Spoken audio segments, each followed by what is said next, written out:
इस वक्त सलीम सीधा मौजूद है। सलीम जी, कैसे देख रहे हैं ये जो आतंकवादियों ने किया, वहां पर जो सैलानी घूमने गए थे उनको किस तरीके से बर्बरता से उनके संग ये इस कांड को किया, गोलियों से उनको भूत दिया, क्या कहेंगे?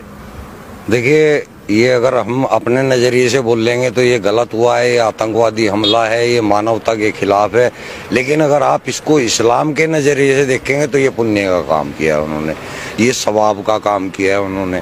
ये कुरान के स्क्रिप्चर सूरह तौबा की जो 5 आयत है उसके अंदर सेम टू सेम यही प्रक्रिया लिखी है कि काफिरों को जहाँ पाओ वहाँ देखो, उनको मारो, घात लगा करके उनको मारो। इन्होंने भी तो वही किया, घात लगा के मारा, बाकायदा उसकी रेकी हुई है। घात क्या इस्लाम में ही लिखा है, कुरान में ही लिखा है किस तरीके से निहत्थे लोगों को इस तरीके से देश के वासियों को भून दिया जाए, उनको मार दिया जाए? आइए, मैंने कुरान की तो आपको आयत बताई है, जो सूरह तौबा है, कुरान की 9वीं सूरह है और उसकी 5वीं आयत है।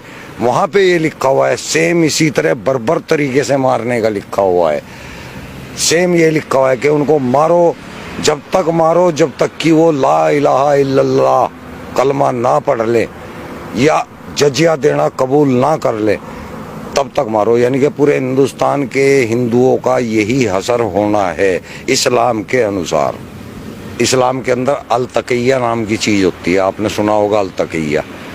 अल तकिया वो चीज़ है जब इस्लाम के अंदर हमें कोई ऐसा काम करना होता है जो कि सामने लोगों को नाजायज़ दिख रहा है, तो आपको वहाँ लोगों को तो नाजायज़ बताना है, लेकिन काम वो सवाब का करना है आपको। इसको बोला जाता है अल तकिया।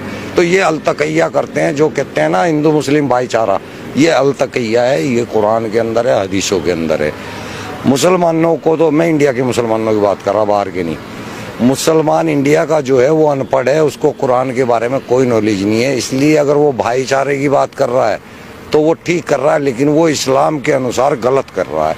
इस्लाम के अंदर कोई भाईचारा इस टाइप का नहीं है।